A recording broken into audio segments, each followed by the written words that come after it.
केंद्रीय गृह मंत्री अमित शाह ने तेलंगाना के जगतियाल में एक सार्वजनिक सभा को संबोधित किया। शाह ने कहा कि हमने तय किया है कि हमारी सरकार बनते ही हम 4% मुस्लिम आरक्षण हटा देंगे और इसे SC, ST और OBC के बीच वितरित करेंगे। इस दौरान उन्होंने KCR, ओवैसी और कांग्रेस पर भी निशाना साधा।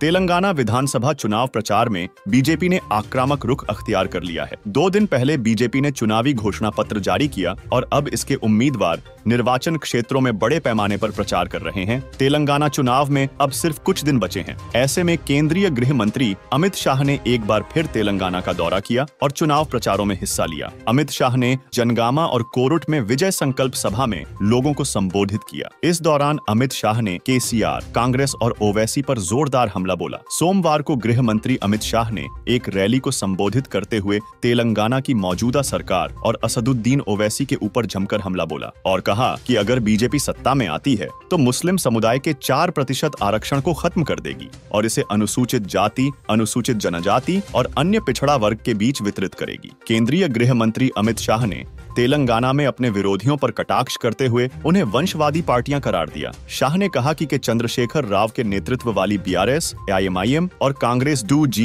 3G, 4G पार्टियां हैं। शाह ने नामकरण को आगे समझाया और कहा कि 2G का मतलब 2 पीढ़ी है, जो KCR और उनके बेटे KT रामाराव है, जबकि 3G का मतलब 3 पीढ़ी है, जो असदुद्दीन ओवैसी की पार्टी है। 4G का मतलब 4 पीढ़ियों वाली कांग्रेस पार्टी है, जो जवाहरलाल नेहरू, इंदिरा गांधी, राजीव गांधी और राहुल गांधी हैं।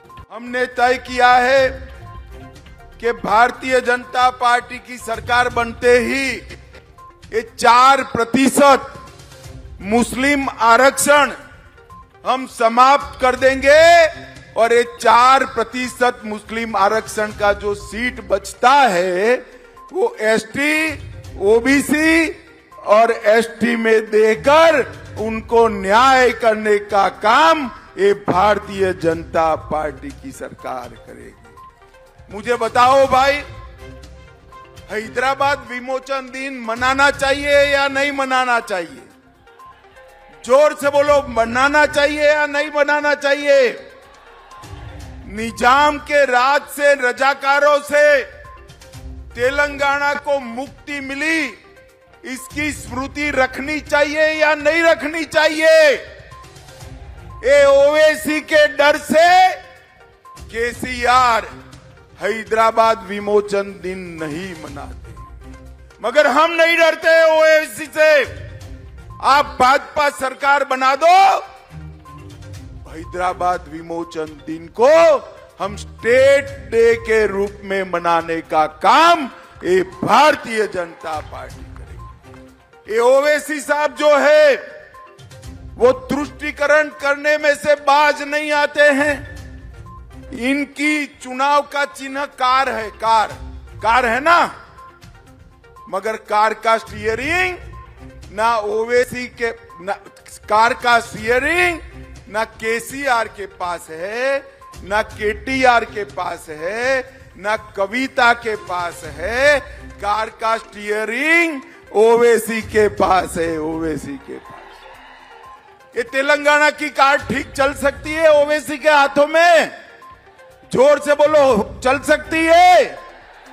भारतीय जनता पार्टी की सरकार बनाइए, हम तेलंगाना को परिवारवाद से मुक्त करेंगे। इसी बयान को लेकर ओवैसी ने अमित शाह को घेरा। दरअसल चुनावी गर्मा गर्मी के बीच अमित शाह के इस बयान पर असदुद्दीन ओवैसी ने बीजेपी पर हमला बोला है। ओवैसी ने आरक्षण की बात पर कहा कि बीजेपी की नफरत की यही राजनीति है। मैं सभी ST वर्ग के लोगों से अपील करता हूं कि बीजेपी को बॉयकॉट करें। वो आपके ट्राइबल स्टेट्स को खत्म करना चाहते हैं।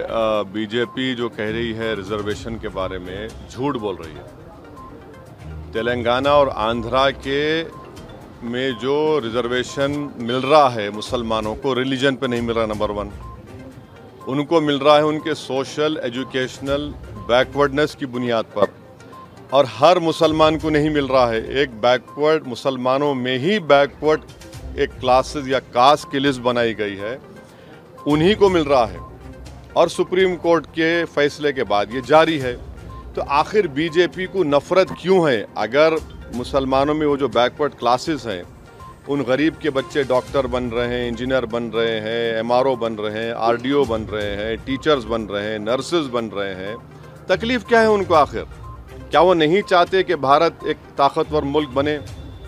तो ये इनकी नफरत की सियासत है। और तेलंगाना में 30 नवंबर को विधानसभा चुनाव होंगे और 4 अन्य चुनावी राज्यों के साथ वोटों की गिनती 3 दिसंबर को निर्धारित की गई है। 2018 के पिछले विधानसभा चुनाव में सत्तारूढ़ भारत राष्ट्र समिति, जिसे पहले तेलंगाना राष्ट्र समिति TRS के नाम से जाना जाता था, ने 119 में से 88 सीटें जीती। कुल वोट शेयर का 47% हासिल किया। कांग्रेस केवल 19 सीटों के साथ दूसरे स्थान पर रही थी। वैसे आपका तेलंगाना चुनाव पर क्या कहना है, हमें कमेंट में बताएं और वार्ता 24 न्यूज चैनल को सब्सक्राइब करें। आप देख रहे हैं वार्ता 24।